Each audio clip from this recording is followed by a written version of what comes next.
Voilà, c'est reparti. Cette fois-ci, on est repassé en qualité moyenne, donc ça devrait être comme d'habitude et ça devrait normalement mieux marcher. Donc c'est reparti. Donc voilà, on va comparer les résultats. Donc pour commencer, comme je le disais, donc on va aller sur Boursorama pour obtenir le CAC 40, son évolution sur le dernier mois.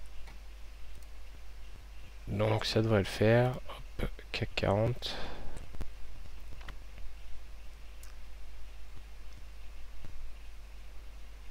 Alors, CAC 40, CAC 40.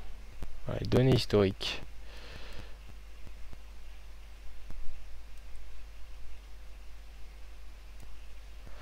Voilà. Alors, les données historiques. On peut voir que sur... là, c'est bon. Ok. Parfait, merci Math et Overload.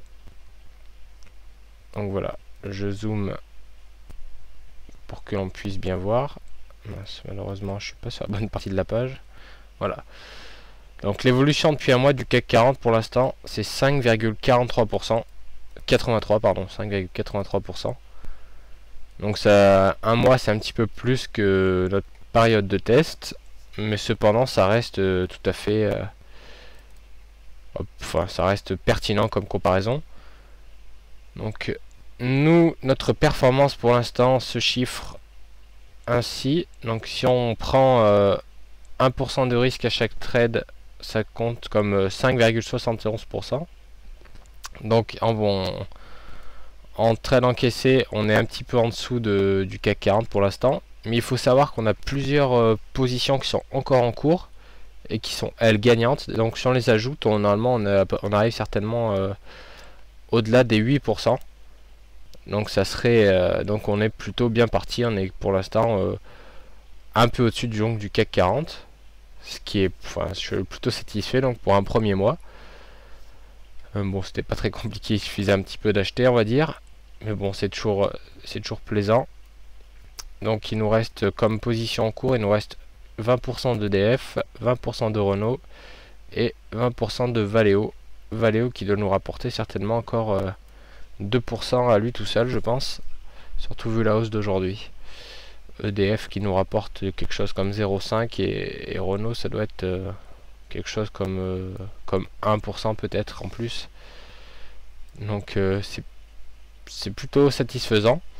Donc ce que je pense faire, c'est chaque mois je posterai ce petit graphique. Donc c'est en ratio, hein, c'est-à-dire que c'est par rapport au stop loss. On voit donc il y a des 1,82%, etc. Enfin 1,82 pardon. C'est-à-dire que ça représente 1,82 fois le stop loss. Donc après c'est à ajuster en fonction du risque que vous prenez. Si vous prenez 1%, ça fait 1,82%. Si vous prenez 0,5, ça fera la moitié.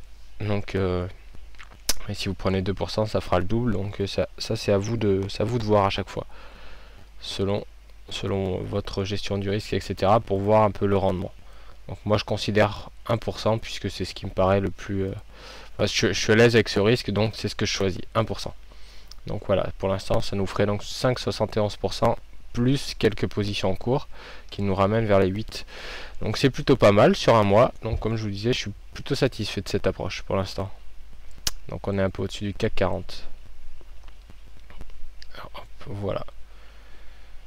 Alors, je vous ai préparé un petit PowerPoint pour maintenant parler des différentes façons d'investir dans les actions, puisque j'ai eu quelques questions et on en a parlé un petit peu sur le forum du coup. Puisque je vous rappelle qu'il y a la file hein, sur le forum de l'émission Passer à l'action, qui est dans la partie analyse, si je me trompe pas. Je vais vous mettre le lien sur le chat. Hop. On a aussi notre Twitter, hein, comme vous le savez, pour suivre l'émission, enfin pour suivre les positions en direct, puisque c'est quand même plus pratique de suivre les positions grâce à Twitter que grâce au forum. Donc je vais vous mettre les deux liens. Hop, on a mis le forum. Et maintenant, Twitter. Tac. Et voilà. Donc voilà, vous pouvez tout suivre ici. Donc on va parler maintenant donc des différents produits disponibles pour traiter les actions. On a d'autres, bien sûr, d'autres produits. Sur le Forex, on en a un petit, enfin, on en a un petit peu moins, il me semble. Est-ce qu'on ne doit pas avoir de...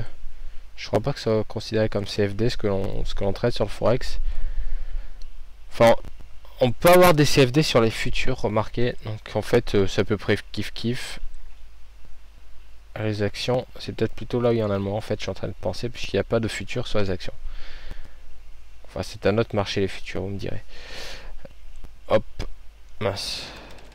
J'ai oublié. On va commencer dès le début. Donc voilà, passer à l'action, les différents produits disponibles pour traiter les actions. Alors, au comptant, on peut acheter donc les actions au comptant, hein, c'est-à-dire leur valeur classique, pas d'effet de levier, etc. Vous allez à votre banque, vous demandez à votre banquier vous voulez acheter l'action de peu importe, disons de Carrefour, vous dites voilà, je veux acheter 10 actions de Carrefour. Le banquier dit d'accord, enfin en fonction de ce que vous avez sur votre compte bien évidemment.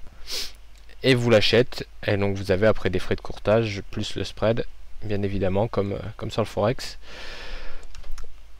Et vous avez aussi une autre possibilité de passer, si vous passez par un broker, parce que je suis pas sûr que les banques proposent toute cette option, le service de règlement différé, donc qui est plus communément appelé le SRD, qui permet de régler en fait, normalement c'est à la fin du mois si je me trompe pas, il me semble que c'est à la fin du mois ou tous les 30 jours, je sais pas si ça prend exactement la date, je ne me rappelle plus, mais donc l'idée c'est de bénéficier d'un levier jusqu'à 5, puisque on peut miser donc l'argent que l'on n'a pas, et le SRD permet la vente à découvert, ce que ne permet pas le comptant classique. Lorsque l'on va à la banque par exemple, la vente à découvert n'est pas simple, puisque il faut personnellement j'avais déjà essayé, mon banquier m'avait dit qu'il fallait voir avec le directeur de l'agence, signer des papiers, etc. C'était assez complexe, puisque c'est quand même quelque chose d'assez spécifique, hein. Le particulier basique ne connaît pas la vente à découvert, les gens connaissent surtout l'achat d'actions et pas la vente à découvert. Donc voilà, le comptant c'est le plus simple, hein, le plus connu, et facile, c'est très simple d'accès. Donc après il y a bien sûr des avantages et des inconvénients. Les avantages, facile d'accès, donc comme je vous disais, hein, il suffit d'aller à la banque ou un coup de téléphone même à la banque et pim, c'est fait. Et au comptant, le gros avantage c'est d'avoir accès au volume et au carnet d'ordre. Alors ça c'est bien sûr si l'on passe par des brokers spécialisés, hein, puis tout ce qui est Boursorama, Fortunéo, etc. On va après sur leur plateforme, et là on peut passer par toutes les plateformes que l'on veut, hein, Pro Realtime, etc. Et on a accès au volume et au carnet d'ordre. Donc ça donne quand même beaucoup d'informations, hein, puisque les volumes c'est quand même quelque chose d'assez important dans l'ensemble. Même si on n'est pas obligé de les regarder, c'est toujours intéressant d'avoir une idée de ce qui se passe sur l'action. Et le carnet d'ordre c'est pareil, pour les gens qui vont scalper, etc. c'est quand même assez important. Ou quand on passe des gros ordres, c'est toujours bien de savoir à peu près où placer ces ordres pour être bien exécuté sans trop de slippage, on va dire. Par contre, en inconvénient, donc les frais de courtage sont élevés la plupart du temps. Je saurais pas expliquer pourquoi exactement ils sont si élevés par rapport au reste, mais c'est comme ça, certainement par rapport au prix des actions. Donc c'est quand même assez élevé par rapport à ce qu'on a l'habitude de voir sur le Forex, où c'est qu'il y a seulement le spread ou un mini spread et un petit peu de commission. Donc c'est vrai que c'est quand même assez élevé. Et puis il me semble qu'il y a les frais de garde, etc. C'est quand même pas donné de les actions, contrairement à ce qu'on a l'habitude de voir sur d'autres produits comme les futurs, etc. Donc ça on en parlera après. Ensuite on a capital important nécessaire, puisque les actions tout de même, c'est vu qu'on n'a pas d'effet de levier, enfin et en même temps c'est pas plus mal, sauf si on passe par le SRD où c'est qu'on a seulement un effet de levier 5, ce qui est déjà pas mal aussi. Mais vu les variations des actions, c'est quand même autre chose que ce qu'on a l'habitude de voir sur le Forex par exemple, puisque une action peut bouger 10 à 15% dans la journée sans que ça choque réellement personne, puisque ça arrive de temps en temps, etc. Et donc imaginez un peu si vous misiez tout votre portefeuille et qu'en un coup vous bougiez de 15%. Vous avez 1000 euros, vous misez tout et en une journée vous prenez 150 euros ou vous perdez 150 euros. C'est quand même c'est conséquent comme mouvement. Je veux dire, c'est pas... C'est pour ça que dans les actions, souvent, on est sous-investi par rapport à notre capital. D'ailleurs, je vous invite à lire l'excellent livre de Jack Schwager qui s'appelle Market Wizard. Et justement, les traders parlent beaucoup de ça, d'être sous-investis dans leurs fonds, etc. Notamment le dernier qui s'appelle Hedge Fund Market Wizard, vous pouvez le trouver sur Amazon. Par contre, c'est tout en anglais, malheureusement, enfin celui-là. Il est sorti en 2012, si je me trompe pas. Et l'on a accès à des interviews des plus grands hedge fund managers de ces 10 dernières, voire 20 dernières années même plus pour certains. Donc c'est quand même assez intéressant de voir leur vision des choses, leur vision de la crise de 2008, comment ils l'ont traversée. Et justement, on parle de cette gestion du capital pour ceux qui se contentent de traiter uniquement les actions, qu'on appelle plus en anglais les equity traders. Donc eux auront tendance à dire qu'ils sont investis un certain pourcentage de leur capital. Souvent, ils sont investis quelque chose comme 40-50%. C'est vraiment dans des convictions fortes, dans des grosses tendances haussières d'un marché qu'ils vont être investis jusqu'à 80% pour certains, voire plus pour d'autres. Certains vont être un petit peu au-dessus de 100%, mais c'est vraiment c'est rare, ou alors c'est quand ils sont couverts, c'est-à-dire qu'en même temps ils sont longs et à la fois short, par exemple 20% short et 90% long ou quelque chose comme ça couvre un petit peu en cas de retournement. Donc voilà, le capital important nécessaire, puisque bon en fonction des actions, et c'est vrai qu'il y a des actions qui coûtent assez cher, par exemple L'Oréal qui va coûter une centaine d'euros. Si on a seulement 1000 euros de capital, ça va, on n'achète pas beaucoup, et on va dire qu'on a atteint rapidement le seuil de douleur psychologique, si on en achète pour 1000 euros. Donc ça fait à peine 10 ça fait moins de 10 actions, et ça bouge de 20 euros, là ça nous fait quand même assez mal rapidement, puisqu'on perd directement 200 euros. Ça fait quand même 20%, c'est pas rien, c'est pas négligeable, plus les frais de courtage, donc si on en achète peu d'actions, on va dire que ça va nous coûter cher, puisque les frais de courtage vont être assez importants. Les frais de courtage diminuent plus on en achète des actions, donc c'est vrai qu'on si on achète que quelques-unes, si on en achète 5, les frais de courtage vont être plus longs à rembourser, on va dire, puisqu'il va falloir un mouvement plus important de la part de l'action. Donc voilà, capital important nécessaire. Et comme je disais, donc peu ou pas d'effet de levier, donc ça c'est un inconvénient comme un mal, mais comme un bien, je veux dire, parce que c'est vrai que sinon le compte pourrait rapidement partir. Mais c'est vrai que parfois ça pourrait être utile d'avoir plus d'effet de levier quand on ne veut pas tout risquer son capital, c'est-à-dire que si on a un capital de 10 000 euros, on peut considérer qu'on a 10 000 euros et mettre seulement 1000 euros sur un compte, et garder les 9000 restants sur un livret A ou peu importe, quelque chose qui rapporte un petit pourcentage, c'est-à-dire que ça les sécurise. Comme ça, même si l'action dévisse d'un coup, quand il y a un gap ou quelque chose d'imprévu suite à des mauvais résultats ou quelque chose comme ça, on perd seulement les 1000 euros. On va pas perdre 2000, ni 3000, ni 10 000. On perdra seulement les 1000 euros. Ça nous permet de sécuriser, on va dire, le capital en quelque sorte. Donc c'est vrai que si on avait accès à l'effet de levier, on pourrait faire ça, mettre seulement 1000 euros et acheter comme si on avait 10 000. Et c'est assez difficile, donc puisqu'on n'a pas cet effet de levier si on achète au comptant. Alors ensuite, nous avons les CFD, donc Contract for Difference, donc contrat de différence. Je sais pas vraiment pourquoi ils ont appelé ça comme ça exactement. Mais en fait, le CFD, ça consiste à répliquer donc son sous-jacent, donc c'est-à-dire là une action du CAC 40. Puis on va rester avec L'Oréal puisque c'est ce que j'avais pris comme exemple. Donc le CFD va être exactement coté au même prix que L'Oréal. Ça va être accessible, le prix va être identique, etc. Les CFD sont disponibles chez tous les brokers globalement. Enfin en tout cas tous nos brokers classiques que nous on connaît en tant que petit particulier. Après il y a des brokers plus gros qui évitent un petit peu les CFD, qui sont plutôt contents. Donc là les CFD c'est vraiment plus pour les petits brokers, enfin petits brokers entre guillemets, puisque FXCM c'est quand même un énorme broker, mais on va dire les brokers plutôt orientés Forex que les autres. Donc là on a plus de CFD qu'ailleurs. Donc le CFD réplique l'action, et c'est pratique puisque la quantité traitée c'est différent d'une action au comptant. Donc c'est à dire qu'on n'achète pas une quantité d'actions, on n'achète pas 10, 20, 30, 50, 100. Ça se traite en termes de contrat, comme le forex, enfin ou lot. Nous on connaît le terme lot avec MT4.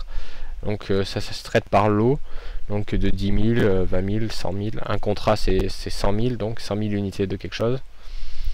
Et ça se traite ainsi. Donc c'est plus facile pour un particulier, on va dire, de traiter les CFD que les actions. Ça nécessite un capital inférieur, puisqu'on a donc l'effet de levier, etc. qui est disponible. Je sais plus exactement comment c'est calculé. Mais vous pouvez essayer par exemple chez FX Pro ou Active Trade, peu importe, ils ont des actions les deux. Vous essayez, vous verrez, il me semble que chez FX Pro il y a une petite commission en plus du spread. Donc vous avez la commission plus le spread et vous prenez des positions de 0, 1 lot, 2 lots, enfin ce que vous voulez. Et la prise en compte des variations du prix, etc. c'est totalement différent des actions. Si l'action prend, le CFD prend 1 dollar par exemple, en fonction de ce que vous avez pris, si vous en avez pris 10 000, si vous avez acheté 0,1 lot, donc 10 000, vous n'allez pas avoir une variation de 10 000 dollars sur votre compte, contrairement au comptant. Donc ça c'est très pratique pour les particuliers avec un petit compte. C'est quand même bien pensé comme système. Après on va voir que tout n'est pas rose. Oui, overload, oui, 1,25 le livret A, ouais, c'est clair que c'est clairement pas terrible. Mais bon, après, comme je disais, c'est pour la sécurité du capital, ça assure un mini revenu. C'est juste pour la sécurité. Si on considère qu'on a autant que ce qu'on a en livret A sur notre compte de trading, après, ça c'est une autre façon de faire. Et ça nous rapporte, on va dire, 1,25% en plus par an. Ça peut payer des petites commissions ou je sais pas. Mais pour ça peut payer le café, on va dire. Mais c'est plus pour la sécurité du capital que je disais ça. Donc les avantages, commission faible ou inexistante, hein, comme je disais, chez FX Pro il me semble qu'il y a une petite commission en plus du spread, mais c'est pas toujours le cas. Donc voilà, c'est pas mal, c'est pratique. La demande de marge est inférieure, donc c'est-à-dire que l'on peut utiliser un fort effet de levier. Enfin, ça dépend ça après du broker. Là, je sais pas comment c'est chez FX Pro pour les CFD, mais certainement on peut passer au-dessus des 100 de levier, donc c'est pas négligeable. Et puis vu que le système de quantité est différent des actions au comptant, ça permet donc enfin l'utilisation du levier est conseillée en quelque sorte, parce que sinon on gagne vraiment rien si on n'utilise pas de levier. Donc voilà. Ensuite les inconvénients, donc ça c'est vraiment quelque chose à connaître pour les CFD, puisque la plupart des gens ne savent pas. Le spread est donc c'est soumis à la volonté du broker. Le spread n'est pas copié de l'action au comptant. C'est soumis en fonction. C'est le broker qui choisit s'il y a de l'actualité, des résultats. Le spread peut être élargi autant qu'il a envie, le broker. Et donc ça parfois on peut se faire toucher les stops comme ça. Et donc ça ramène au deuxième point négatif. Des gros écarts peuvent survenir par rapport au sous-jacent. Par exemple une grosse pique qui va toucher le stop loss, et ça reste légal, c'est à dire que dans le contrat votre broker s'engage à coter à peu près sous le sous-jacent, mais il peut faire un écart puisque c'est quand même son produit, c'est lui qui le cote comme il a envie. Donc c'est à dire qu'on va reprendre L'Oréal. Si L'Oréal est à 100, dans la journée sur l'action comptant ça monte à 101 et que ça redescend à 100, et que vous vous dites tiens je vais shorter à 101, hop ça peut descendre et vous mettez votre stop à 101,50 on va dire. Mais chez votre broker CFD il peut très bien y avoir une pique qui va toucher votre stop loss qui ne sera pas sur l'action au comptant, et cela sera légal car c'est clairement votre broker qui fait les cours. Donc et vous n'avez aucun recours finalement à part subir ce genre de choses. Donc après c'est pour ça qu'il vaut mieux se diriger vers des brokers qui sont régulés, etc., qui sont plutôt fiables. Vous savez que vous rencontrerez pas ce genre de déconvenus. Et je suis en train de réfléchir. Il me semble que c'était FXM qui durant un temps avait ce genre de problème. Il y a quelques années quand même. il y a quelques années, ça devait être en 2009 je crois, qu'il y avait eu ce genre de problème.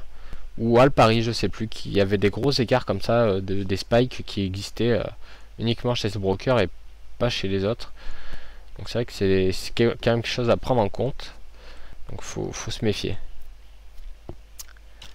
Voilà. Ensuite, on peut traiter les actions via les options.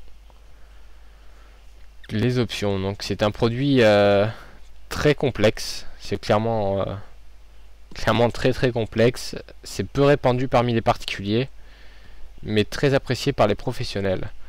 Car en effet, les options, c'est quelque chose qu'on voit en général pendant les études, etc. Puisque c'est quand même un produit assez complexe, mais très intéressant.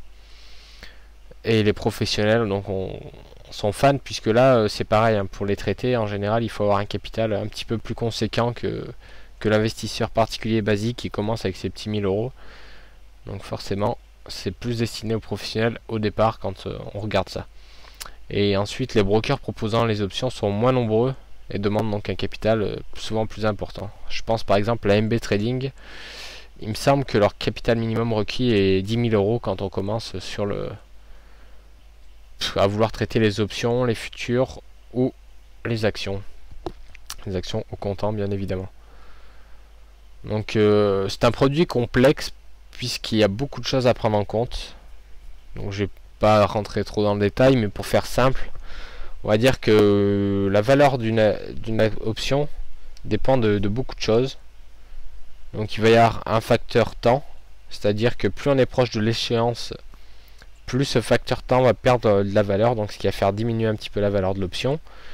Il y a un facteur, il y a des bêta, θ, gamma. Alors ça, le bêta, il me semble, c'est la volatilité, mais je suis pas sûr exactement des lettres. Donc si le marché est volatile, le prix de l'option montera automatiquement, même si on n'est pas forcément proche du prix du strike, comme on dit, donc du prix d'objectif. Vers le... Punaise, je me rappelle plus exactement. Le gamma, ça doit être... Le gamma, ça va être par exemple l'écart qu'il va y avoir entre l'action et l'option. Enfin, le prix de l'action et le prix visé de l'option, on va dire, qui va être pris en compte donc dans le prix de l'option. Et encore d'autres choses. Donc je me rappelle plus exactement, mais c'est assez compliqué. Mais c'est vraiment très intéressant. On peut faire des stratégies extrêmement complexes, mais très rémunératrices. Et surtout très sécurisantes, car on peut traiter on va dire qu'on peut traiter le temps, on peut gagner de l'argent sur le temps et la volatilité. C'est ce qu'on appelle des stratégies non directionnelles. Les options vanille, alors là je me rappelle plus, franchement. Overload, je m'y suis intéressé aux options depuis pas longtemps et j'ai pas fait attention exactement à ce qu'étaient les options vanille. J'étais plutôt occupé à regarder tout ce qui était les lettres, à quoi ça correspondait. Je vous laisserai chercher sur internet, pour ça il y a pas mal de sites qui sont bien faits qui expliquent les options. Je suis en plein apprentissage, donc c'est pas moi qui vais tout vous détailler, je vous donne les grands principes de base. Donc oui, je disais, on peut faire des stratégies, donc oui, sur le temps et la volatilité par exemple. Donc disons, c'est ce qu'on appelle donc des stratégies non directionnelles, c'est-à-dire qu'on ne mise pas sur une direction de marché, on va plutôt miser justement sur le fait que le marché ne va pas bouger. Donc par exemple, si l'action est très stable, elle bouge vraiment pas beaucoup, le prix on va pouvoir prendre un prix d'objectif proche du prix de l'action, et le prix de l'option sera quand même faible parce qu'il n'y a pas beaucoup de volatilité. Et donc là on peut dire qu'on va acheter de la volatilité en quelque sorte, puisqu'on peut acheter ces options qui sont proches de leur objectif, et dès que le marché va bouger un peu, et ben l'action elle prendra rapidement de la valeur avec l'augmentation de la volatilité. C'est quelque chose que font beaucoup les professionnels en été, justement pour se couvrir du marché qui est plus atone que d'habitude. Donc ils achètent des options donc qui sont pas loin et qui sont sous-évaluées en quelque sorte pour jouer la volatilité. Après il y a le temps. Alors là le temps, pour traiter le temps, c'est un petit peu plus compliqué, enfin je rentre un petit peu plus dans le détail. On va comment dire, Je pense que je vais faire un petit dessin, ce sera plus simple. Alors d'abord, je vais vite fait vous présenter les avantages et les inconvénients. Donc les avantages, hein, comme je vous disais, permet d'élaborer tout type de stratégie, directionnelle et non directionnelle. Stop loss inutile, ça je vais vous l'illustrer avec un dessin. Et un fort effet de levier, donc puisque les options ça coûtait beaucoup moins cher que les actions. Donc ça permet d'en acheter beaucoup plus. Parce que les options, en fait, une option donne droit à 100 actions. Donc arrivé à échéance, normalement, on a le choix d'exercer l'option. C'est-à-dire qu'on récupère les 100 actions. Soit on n'exerce pas, et là l'option elle expire et on récupère la valeur de l'option. Si elle vaut encore quelque chose. Donc ça, après il existe différents types d'options, pardon. Les options qu'on appelle américaines et les options européennes. Les options européennes, on est obligé d'attendre la fin, l'expiration pour l'exercer en fait. Pour donc soit recevoir les actions, soit simplement laisser expirer les options. Sinon, les options américaines, on peut les exercer à n'importe quel instant. On peut les acheter, les revendre n'importe quand jusqu'à l'expiration et exercer l'option pour récupérer les actions à n'importe quel instant. Donc ça n'a rien à voir en fait avec la géographie. Hein. En France, on peut avoir des options américaines, etc. Je sais pas pourquoi ils ont choisi ces termes-là, américaines et européennes, mais ça n'a pas vraiment de source géographique. Ensuite, inconvénient, c'est un produit complexe. Faut vraiment se renseigner bien correctement pour commencer parce que c'est pas simple. Ça nécessite un capital assez élevé, puisque comme je le disais dès le départ, on achète une option donne droit à 100 actions, donc c'est vrai que ça fait 100 fois le prix de l'option directe dès qu'on achète un petit contrat. Donc ça va assez rapide en termes de on va dire, il n'y a pas de mini lot comme sur le forex, c'est directement un contrat et là on a 100 options, donc il nous donne droit d'acheter 100 actions, 1000, je sais plus, je m'embrouille moi-même. Bref, ça donne ça coûte cher, donc voilà, je vous laisse vous renseigner un petit peu mieux. Et les peu de brokers accessibles en français, donc pour nous pauvres français, malheureusement les brokers, la majorité des brokers proposant les options sont anglais ou américains, donc peu de français. On a IG Market en France qui propose des options, mais ce ne sont pas réellement des options. Enfin, pas des options. On va dire, on peut pas utiliser un truc pour pricer l'option, c'est-à-dire évaluer le prix qu'elle devrait avoir à tel cours, etc. Parce que c'est basé sur les CFD. Les CFD ne sont pas donc identiques au comptant, tout à fait. Et donc les options sont un peu différentes des vraies. Ce sont des options IG Market, on va dire, spéciales à eux. Donc c'est vrai que c'est pas forcément terrible pour élaborer des vraies stratégies très précises. Donc c'est vrai qu'il faut passer par des brokers plus chers en termes de capital. Voilà, donc on va finir avec ça. Faire un petit dessin simple pour vous expliquer donc quelques trucs. Alors paint, tac. Donc on va dire qu'une option, voilà, on a ce qu'on appelle un call. Donc le call, c'est les options d'achat. Donc c'est-à-dire qu'on vise un objectif supérieur. On a le put. C'est-à-dire qu'on vise l'objectif de l'action est plus haut que l'objectif de l'option, pardon, est plus haut que le prix de l'action actuelle. Et quand on achète un put, c'est-à-dire qu'on pense que les actions vont baisser et donc le prix visé de l'option est plus bas que le prix de l'action. Donc lorsque l'on achète un call, on a le prix plancher donc qui est de 0. Donc on va mettre un petit 0 à côté. Voilà, hop, 0. Et on va dire que le prix de l'option, pardon, il est là. On va dire que l'option vaut 10 actuellement. Paf.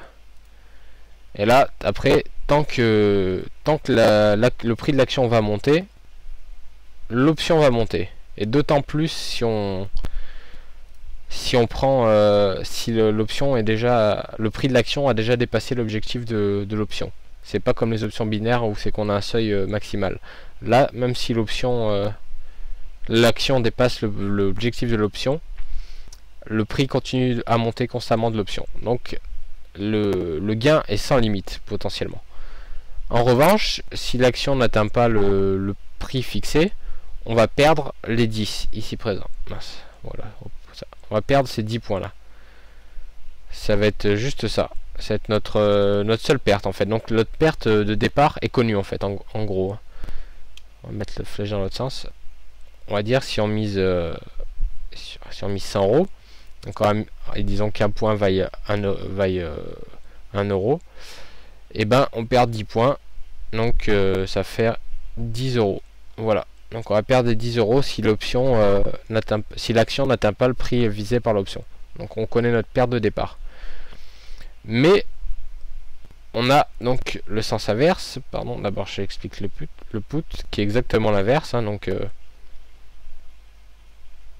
enfin exactement l'inverse façon de parler. Puisque si l'action, hop, mince, je me trompe de flèche. Si l'action atteint l'objectif de baisse du put, c'est pareil, le put va prendre énormément de valeur, tout comme le call, hein, il n'y a absolument pas de limite. Hop, 10, voilà. En revanche, si l'action monte ou n'atteint pas l'objectif fixé par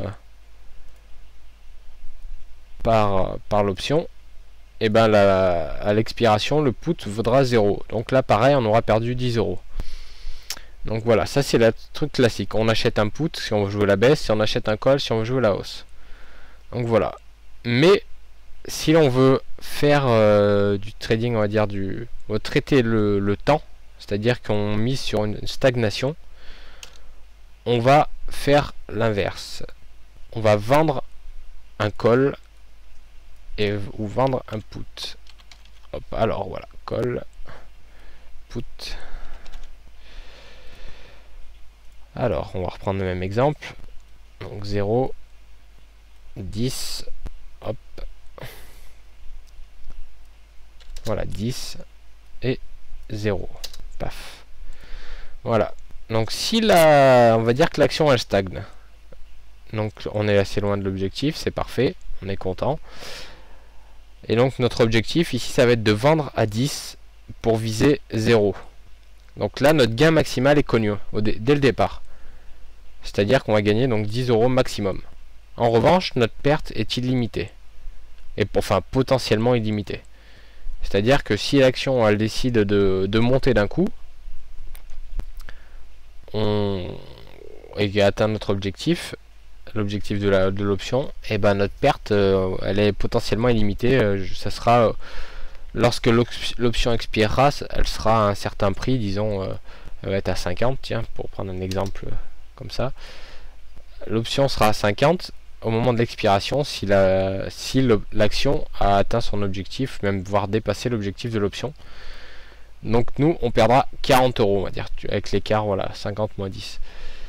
Alors que notre objectif de départ était de seulement 10, puisqu'on s'est limité comme gain. Et donc ça, l'idée c'est de traiter, donc ça c'est ce qu'on appelle des stratégies non directionnelles, puisqu'on va vendre un call, et on va faire pareil avec le put, on va vendre un put, hop, donc là pareil, 10, tac. Donc on a un gain dès le départ qui est connu, avec une perte potentiellement illimitée. Voilà. Donc on sait, pareil si on vend le put. Si on vend le put, on mise sur une hausse de l'action en fait. Et si on vend un call, on vise sur une baisse de l'action. Ou un maintien du prix, comme je vous disais, peu importe. Le but étant le but étant de viser une action qui va stagner, qui va être loin du prix d'exercice final, enfin loin de l'objectif de l'action. Donc voilà, ça c'est ce qu'on appelle acheter du temps en quelque sorte, hein, puisque notre objectif ou de la non volatilité, puisque l'objectif va être de viser une action qui va stagner, contrairement à d'habitude où c'est qu'on fait plutôt du suivi de tendance ou contre-tendance, peu importe. Là on essaye de gagner de l'argent sur le manque de mouvement, comme je vous disais, hein, par exemple il y a des périodes comme en été où c'est que c'est beaucoup plus calme, on va miser là-dessus. pendant les vacances de Noël, trucs comme ça, où c'est que c'est un petit peu plus calme. Pour se couvrir, on peut faire ça. On a notre portefeuille classique et en parallèle, on va vendre des poutres et des cols avec donc un petit objectif connu qui va être de 10. Et voilà.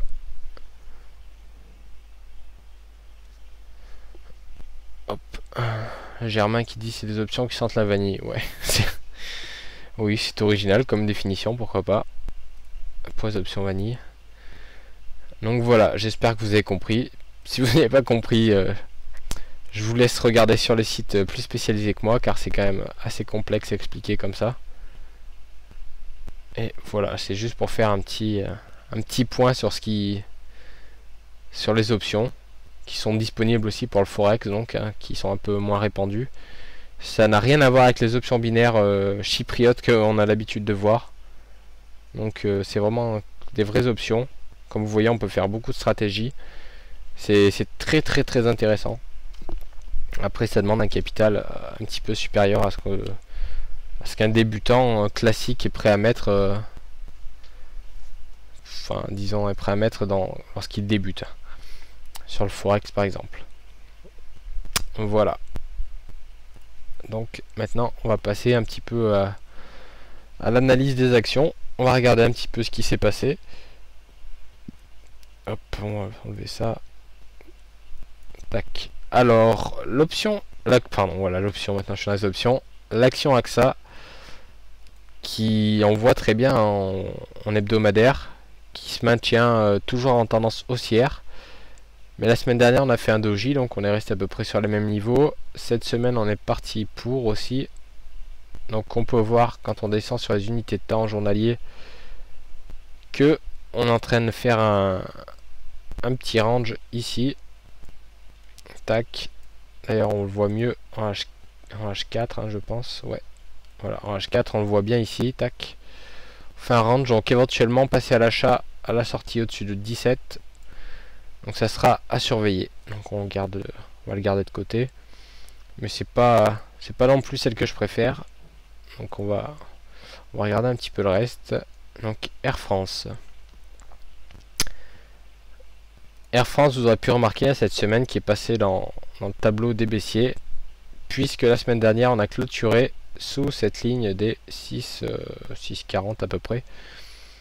Donc on est officiellement en tendance baissière, donc on peut le voir, tac, hop, nouveau plus bas. Donc à partir de là, ce qui va nous intéresser, c'est que les shorts. Alors ce qui me déplaît un petit peu dans cette action, c'est quand même un prix assez bas. C'est pas forcément simple de traiter ça. Donc pareil, à surveiller. Enfin pour l'instant on n'a pas de... La configuration en journalier n'est pas non plus exceptionnelle. En H4, on fait un peu un range. Ouais. C'est à voir. Je laisserai peut-être l'action prendre un petit peu de vitesse, on va dire. Faire des ranges un petit peu plus serrés. À voir. Parce que ça se trouve on peut retourner dans le range précédent. Donc on restera attentif pour l'instant. C'est pas ce qu'on va privilégier. Alors là, on est Alstom. Alstom, toujours dans la catégorie baissière. Donc on voit que on a toujours descendu. Tac, tac. Là, on est remonté assez haut. Donc là, moi, je mise pour l'instant sur une poursuite de la baisse, hein, puisqu'il n'y a pas de remise en cause très précise de la tendance. Donc on voit en journalier qu'on continue un petit peu à retracer tranquillement. Un petit canal aussi tranquille. Pour l'instant, c'est vrai que c'est pas très très intéressant. Éventuellement, si on passe sous 25,50, on pourrait shorter pour rejoindre les 24. Ça pourrait être un objectif. Donc à voir. Je vais regarder en H4 ce que ça donne. H4 c'est un petit peu plus visible encore, donc les 25,50 qui sont ici. On viserait donc les 24,00 à peu près, on va dire, avec un stop loss qui se situerait vers les 26. Tac. Donc ça nous ferait bien un objectif plus de 2 fois supérieur. Ça ferait même 3 fois supérieur à notre stop loss. Donc c'est vraiment parfait. Parce que ça correspond à peu près au dernier plus bas. Ça serait parfait, donc à voir, à surveiller donc pour les jours à venir. il faudrait pas que ça remonte beaucoup plus haut. Sinon après ça invaliderait le scénario.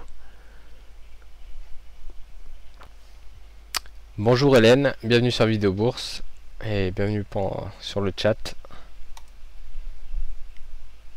Voilà, ensuite BNP. Alors, BNP, c'était une nouvelle action de notre liste haussière. Donc on peut le voir ici. Hop, en hebdomadaire. Tac. Donc je suis pas forcément fan des valeurs financières dans ces temps-ci, puisque c'est quand même assez incertain, on va dire. Donc alors, on le voit clairement graphiquement, puisqu'on baisse, on remonte, on rebaisse.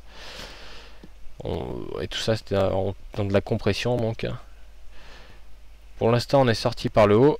C'est la seule action bancaire qui est sortie par le haut, comme ça en hebdomadaire. Donc pour l'instant c'est la plus forte. Donc c'est ce qui va nous intéresser hein, dans l'achat. Toujours acheter le plus fort du secteur. Donc le secteur bancaire, c'est l'action la plus forte. Donc on va s'intéresser à celle-ci. Puisque de toute façon les autres ne sont pas encore en tendance haussière. On va jeter un petit coup d'œil en journalier. Bon, il n'y a eu qu'une journée de retracement.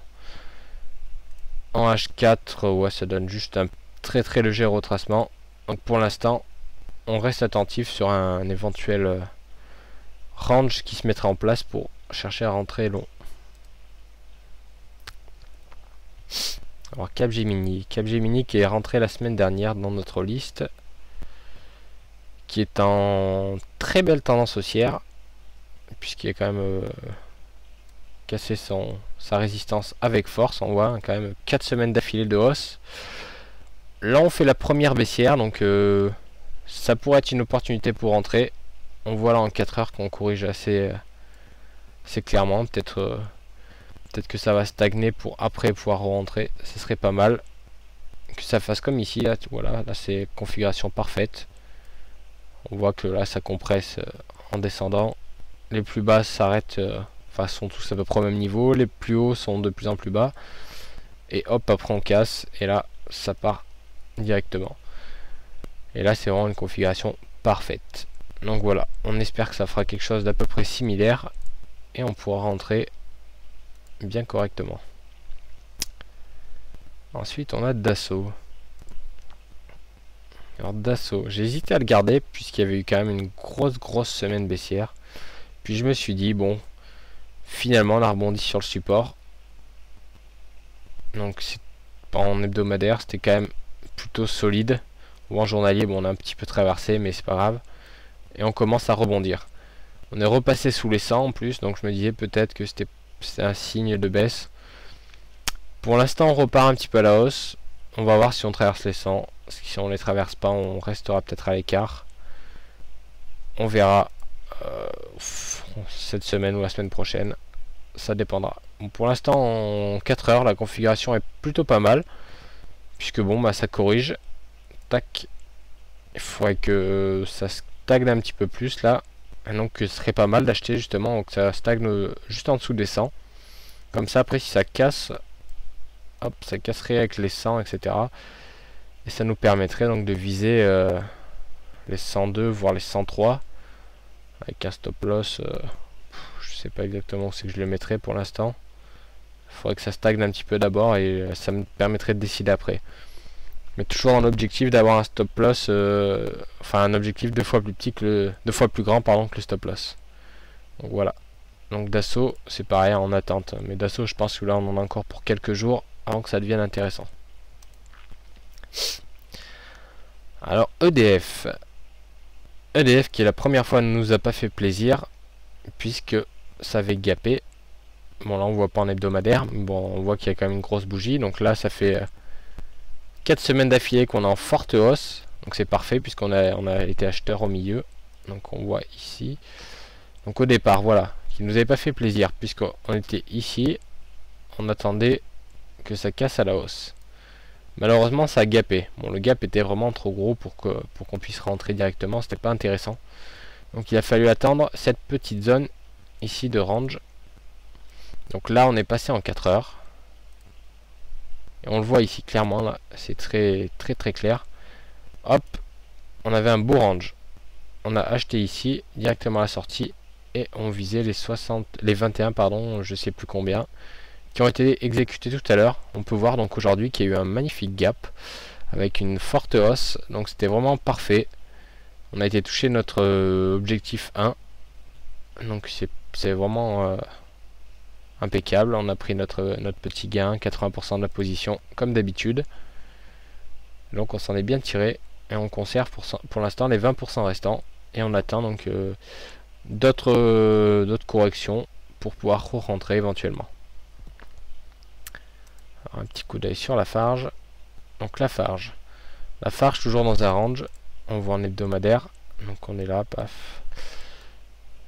Un peu à ma surprise, ça a cassé vers le haut. Ici il y avait un petit range week daily, hop, on a cassé par le haut. On va regarder de plus près. Voilà, on voit là qu'il y avait un petit range, je m'attendais à une petite sortie par le bas, mais finalement c'était par le haut. Mais bon, pour l'instant on voit que ça retrace assez fortement. Je l'ai laissé dans la liste malgré tout. Je me suis dit bon, s'il y en a qui sont intéressés quand même, parce que pour une tendance neutre, c'est quand même une configuration assez propre. Donc, je me suis dit bon, ça peut être pas mal, donc on va le garder en observation. Donc voilà, pour l'instant, hein, rien de particulier à faire. On attend. Alors le grand, toujours en belle tendance haussière. Le grand, je rappelle, on trade raté, on devait rentrer voilà à peu près par ici normalement. Oups. Et malheureusement, par inattention, j'avais raté l'entrée. Et voilà, c'est dommage, ça nous aurait fait un petit peu plus de pourcentage. Donc voilà, c'était par ici là qu'on aurait dû rentrer. On a dû rentrer ici. Mais bon, c'est pas grave. Pour l'instant, on voit qu'on a une correction qui se met en place ici. On pourrait supprimer ces deux là, parce qu'elles servent à rien. Voilà, tac.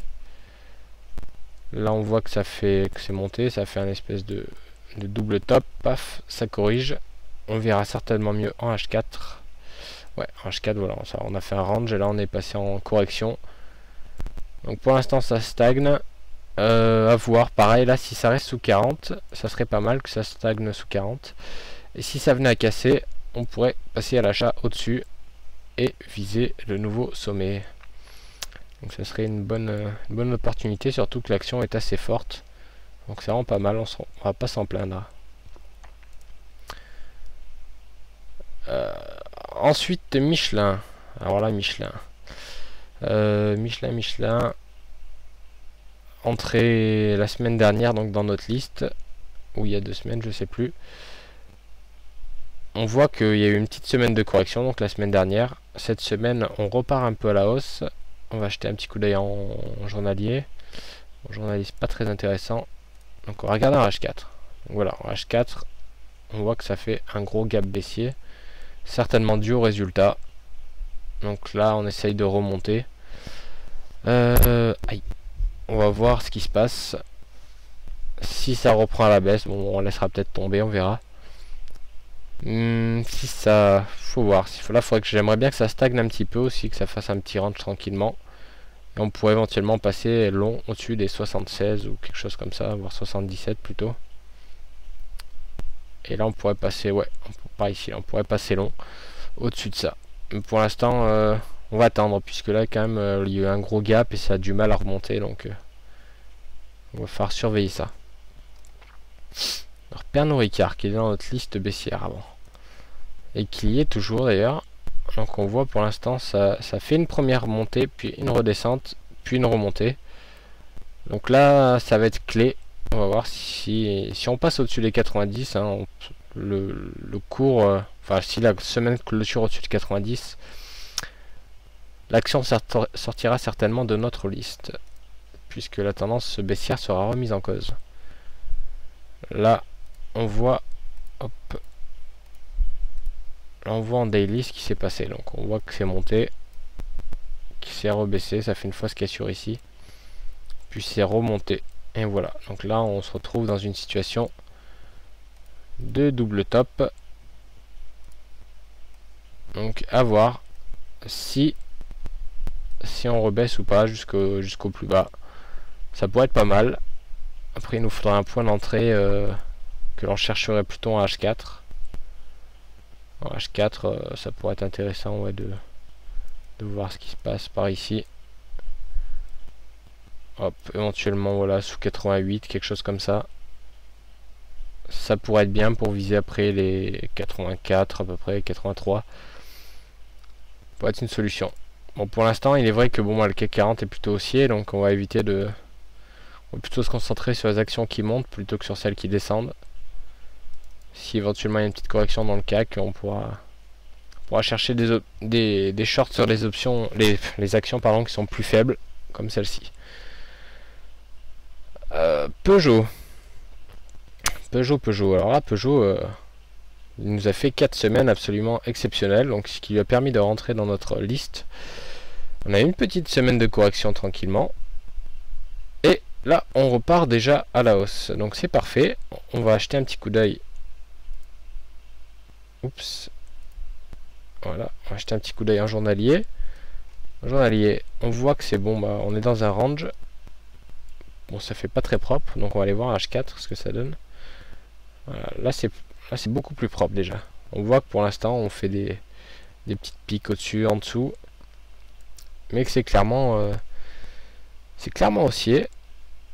Donc à voir si on passe au-dessus de... Si on arrive à clôturer au-dessus donc des 8,75 à peu près. Si la bougie clôture au-dessus des 8,75 en H4, je pourrais acheter. Après où mettre le stop? Je jouerais peut-être bien l'autre extrémité, donc du range qui serait là à 8,30 à peu près. Ce qui nous ferait un stop loss de... Je sais pas exactement, puisque ça nous ferait... On attendrait la clôture. Mais ça ferait déjà un stop de moins 0,5. Donc ça nous ferait un objectif éventuel de 1 dollar ou quelque chose comme ça. 1 euro, pardon. Ça pourrait être envisageable. La configuration me plaît. Donc je le garde sous surveillance très proche. Puisque à mon avis ça va casser dans pas longtemps. Soit à la hausse, soit à la baisse, mais il va se passer quelque chose. Alors Publicis. On voit clairement que là il y a un petit... il y a la sortie des résultats. Donc énorme gap. Donc on voit quand même que là il y a, par rapport à la clôture de la semaine dernière. Malheureusement le gap n'a pas été profitable, hein, puisqu'on voit le retracement qui est énorme. On l'a comblé le gap et plus même. On voit que là en 2 journées on a complètement dévissé. Donc pour l'instant on va plutôt éviter de toucher à ça. Ça reste dans la liste, mais peut-être que la semaine prochaine ça sortira. On verra bien. Pour l'instant on ne touche pas. Renault. Donc voilà, là on a fait un double top en hebdomadaire. On est venu à peu près chercher au même... Oula, pas très droit ça. Voilà, ça c'est mieux. On est venu chercher donc le dernier sommet, hein, vers 63. Et on voit que ça a fait un doji, donc on est en train de se retourner un petit peu. En hebdomadaire, donc à surveiller. On va voir ce que ça donne en daily. En daily, voilà. Donc on était rentré ici à 54,28 hein, la dernière fois. Donc on a encaissé notre profit sur le gap. Hein, donc on a encaissé ici à 62,15. Ce qui était parfait, puisque notre objectif était à 59,80 au départ. Donc ça nous a fait quand même un beau gain, supérieur à ce qu'on attendait. On a toujours 20% en cours. Donc c'est toujours bien. C'est parfait au contraire. Donc là pour l'instant on attend. On attend éventuellement... c'est vrai que cette bougie a cassé un petit peu le graphique. On va attendre qu'il se passe quelque chose de plus intéressant. Éventuellement que ça fasse un range un petit peu plus propre autour des 60 pour éventuellement acheter. Voilà. J'avais pensé au départ à pyramider vers le 18 juillet.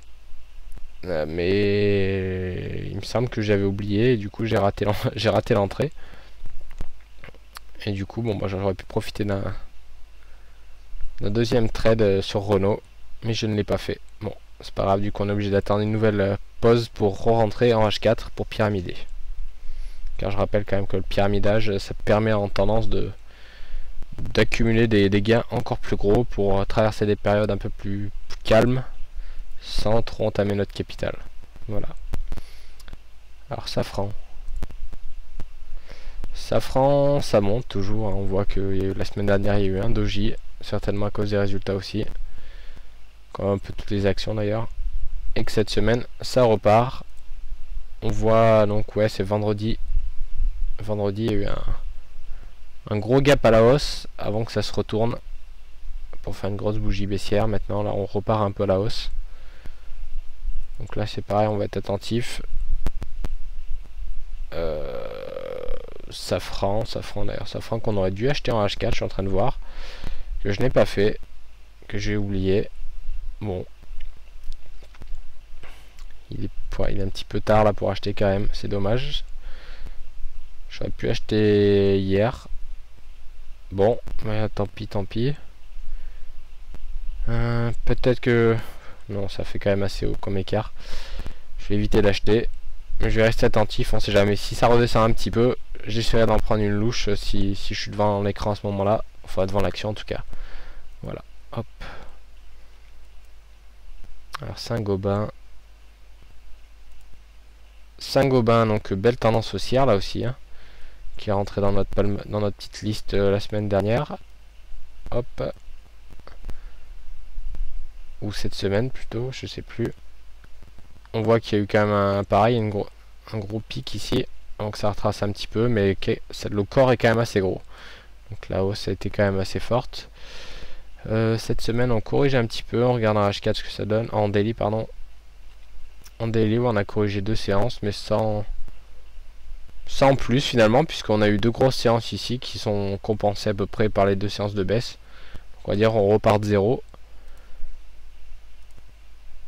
Donc à voir là en H4, on se corrige un petit peu, éventuellement si ça se stabilise avant de repartir, ça pourrait nous intéresser. Mais c'est pas pour l'instant non plus ce qui est le plus intéressant. Donc je pense que la semaine prochaine on en reparlera pour voir comment ça évolue. Alors Total, nouvelle entrée de cette semaine. Belle progression, 3 semaines haussières d'affilée. La 4e est en cours.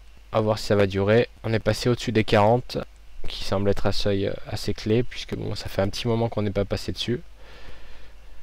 On est venu les chercher plusieurs fois sans arriver à les traverser. Donc voilà, on regarde en daily petit range. Ça sera plus clair en H4. Mince. Hop. Voilà, alors en H4. En H4, oui, en effet, on a un range qui est impeccable. Donc là, il va falloir être très attentif. C'est pareil, je vais le noter pour pas l'oublier. Donc Total, on pourrait acheter au-dessus donc de 40,40 à peu près d'ailleurs. Hop, avec un stop loss sous les 40 hein, qui se situerait à 39,80 par exemple. Ce qui nous ferait un beau petit stop loss de 0,70 si on rentrait vers 40,50 pour être un petit peu plus large. Donc voilà, 40,50 ça ferait 0,70 de stop loss. Ça nous ferait que 1,40 au minimum à aller chercher.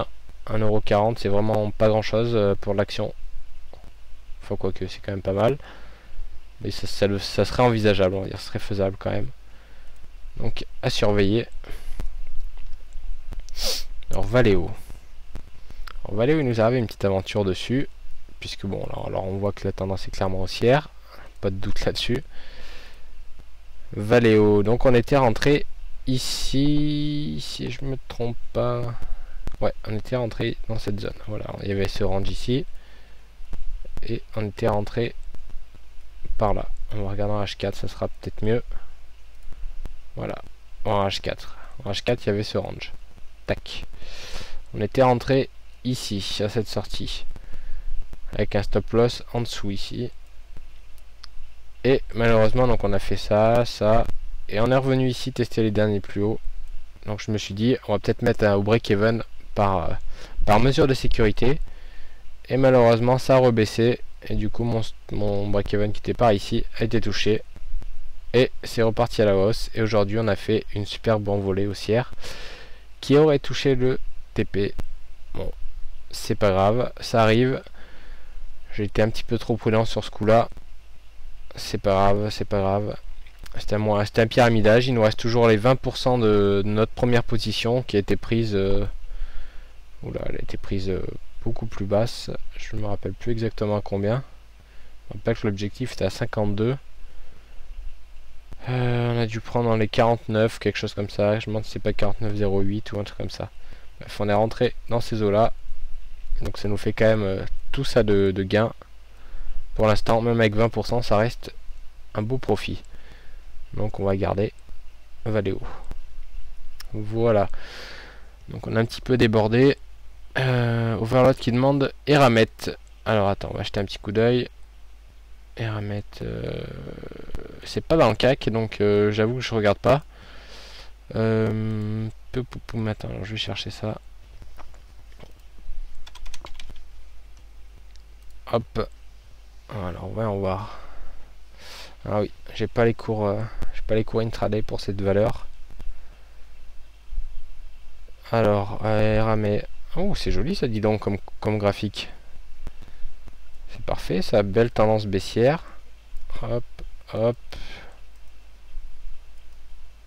Et là, on part bien à la baisse. C'est limite un peu... Là, c'est trop tard parce qu'on est quand même vachement proche du plus bas.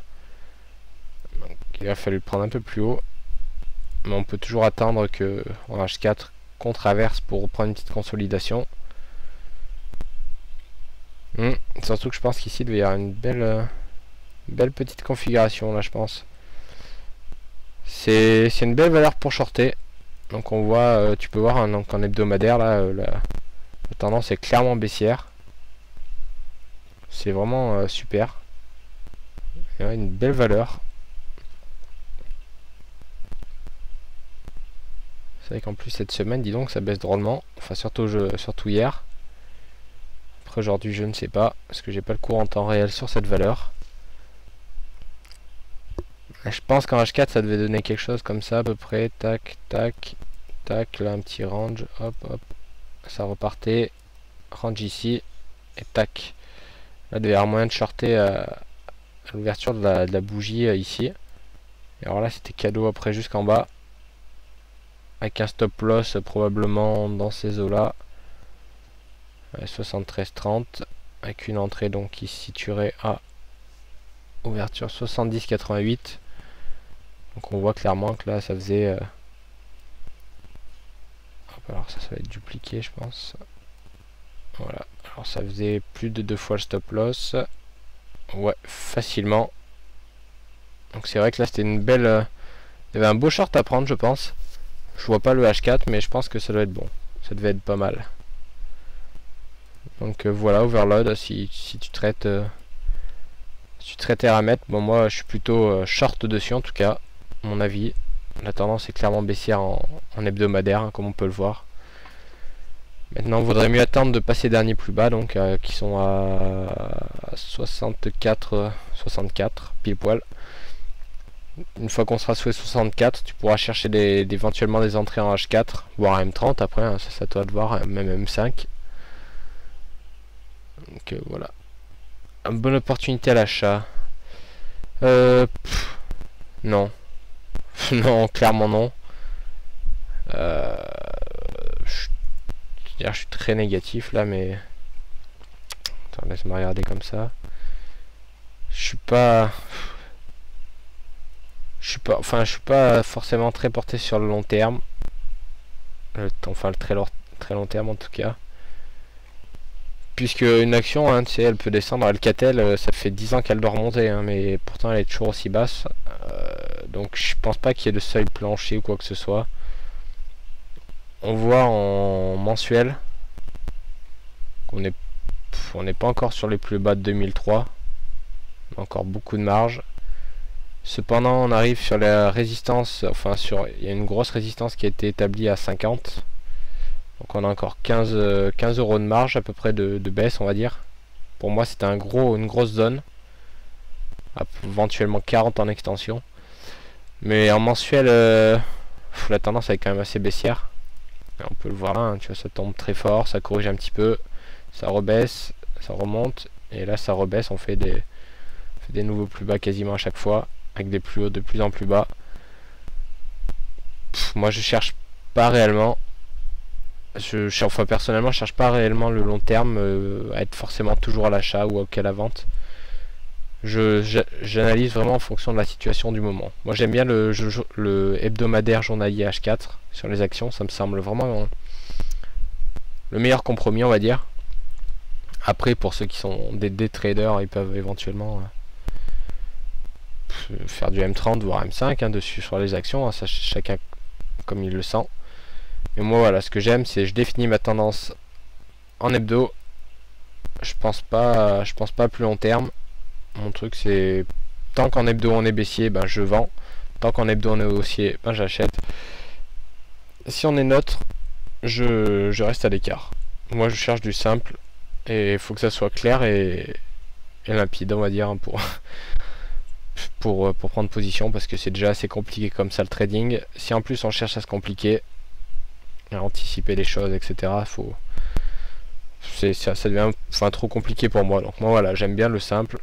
Il y a la tendance, je la suis et terminé. S'il n'y en a pas, je reste à l'écart. Voilà, j'espère que ça t'aura aidé à comprendre un petit peu la façon dont je vois les choses. Après, hein, chacun sa manière de faire. Mais c'est mon avis. Voilà. Donc, bah écoutez, je vous dis à la semaine prochaine pour une nouvelle émission. On parlera certainement des différents time frames, donc des unités de temps, je veux dire en français, du scalping, du swing et de l'intraday aussi. On va parler un peu donc des différentes horizons de temps, des possibilités qu'elles offrent, quels sont les avantages, les inconvénients, encore une fois. Je trouve que ça donne un petit peu plus de vie, comme aujourd'hui j'ai fait avec les différents produits. Dites-moi ce que vous en pensez, hein, sur le forum, sur Twitter ou sur le chat, peu importe. Donc voilà, je pense vous préparer ça pour la semaine prochaine. Donc sur ce, je vous souhaite une bonne fin de journée, un bon trade, enfin 2 bons trades en tout cas, et à la semaine prochaine.